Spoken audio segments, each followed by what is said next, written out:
Hazır mıyız? Bismillahirrahmanirrahim. Değerli basın mensubu arkadaşlarım, basın açıklaması programımıza hoş geldiniz. Allah-u Teala hayırlara vesile kılsın. Birkaç gündem maddem var. Bir tanesi Türkiye'de jeopolitik anlamda Türkiye'ye çok ciddi avantajlar sağlayan boğazlar ile alakalı bir konudur.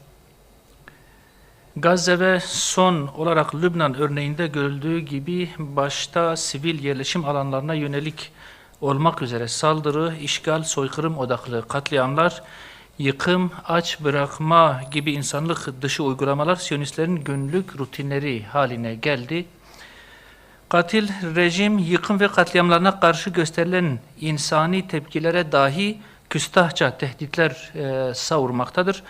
Bunun son örneği malum Sayın Cumhurbaşkanı'nın Filistinlere yönelik idam yasası ve Lübnan'daki katliamlara gösterdiği haklı tepki sonrası Netanyahu ve katil şebekesinin son derece küstah, provokatif ve tehditkar açıklamalarla Türkiye'yi hedef alması olmuştur.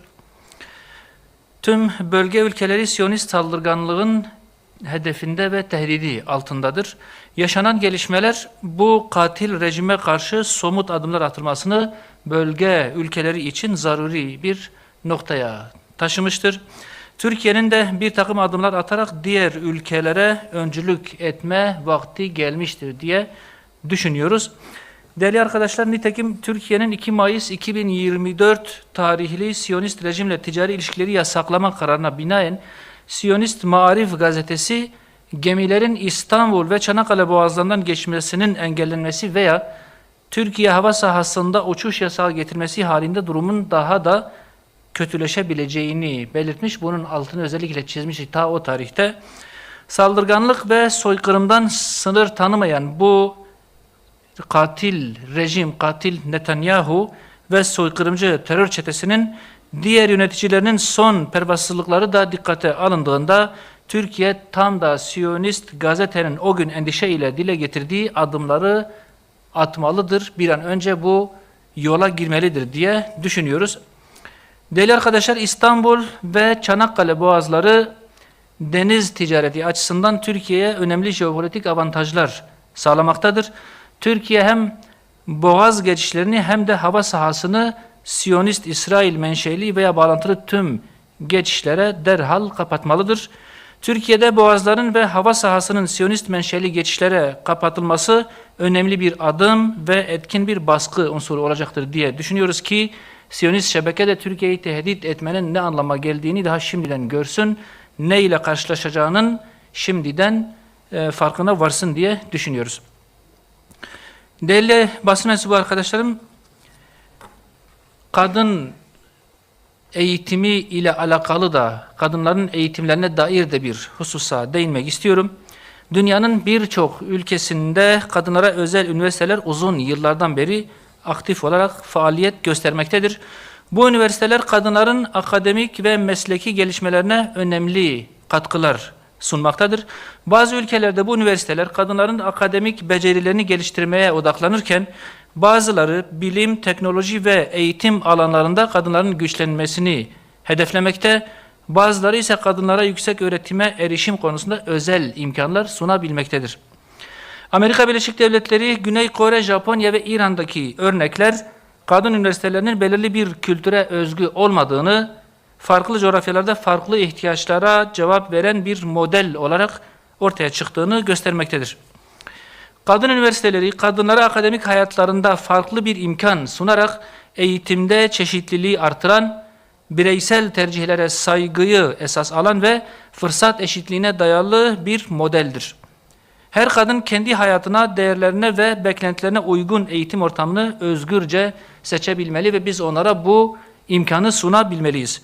Özellikle bu modelin hayata geçirilmesi ülkemizde bazı sosyal ve kültürel hassasiyetler nedeniyle yüksek öğretimde eğitim hakkından feragat eden kadınlar açısından önemli bir ihtiyacı karşılayacaktır. Daha fazla seçenek, daha fazla erişim ve daha kapsayıcı bir eğitim anlayışı anlamına gelmektedir. Bu doğrultuda eğitimde tek tipçi bir yaklaşım yerine çoğulcu, kapsayıcı ve tercih özgürlüğünü esas alan bir yaklaşım benimsenmeli ve kadınlara bu imkanlar oluşturulmalıdır diye düşünüyoruz. Değerli basın mensubu arkadaşlarım, son olarak Lübnan ile alakalı da bir hususa değinmek istiyorum. 8 Nisan'da Lübnan'da 300'e yakın, hatta 360-70 kişi son olarak ortaya çıkan rakamlar, kardeşimiz şehit edildi. Bu vahşet, işgal rejiminin kana doymaz yüzünü bir kez daha göstermiştir. Ancak bu katliamın ardından Lübnan yönetiminin asıl sorumlu olan Siyonist terör rejimini telin etmek yerine işgale karşı direnenleri hedef alması tam bir utanç vesikası olmuştur. 15 aydır süren sözde ateşkes sürecinde 500'den fazla insan katledilmiş, Siyonistler anlaşmaya rağmen işgal ettikleri topraklardan çekilmemiştir. Lübnan yönetimi bu açık ihlaller karşısında Amerika Birleşik Devletleri'nin baskısı ile direnişi silahsızlandırma girişimleri karşısında dik bir duruş sergilemelidir.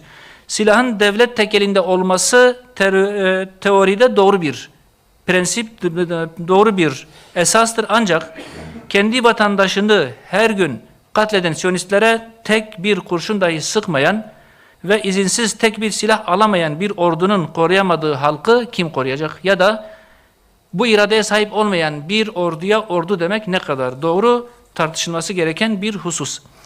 Değerli arkadaşlar, bu silahsızlandırma girişimi Lübnan'ı yeniden iç savaşa ve kaosa sürükleme projesidir gördüğümüz kadarıyla.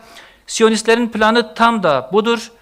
Kaos çıkarıp itiraf ettikleri üzere toprak gaspıyla bu süreçten çıkmayı amaçlamaktadırlar. Buna engel olunmalı ve gerekli tedbirler şimdiden alınmalıdır. Lübnan hükümetini de sağduyulu davranmaya ve kendi toplumunu korumaya yönelik bir refleks ortaya koymaya davet ediyoruz. Sorularınız yoksa basın açıklamamızı bitiriyoruz. Teşekkür ediyorum.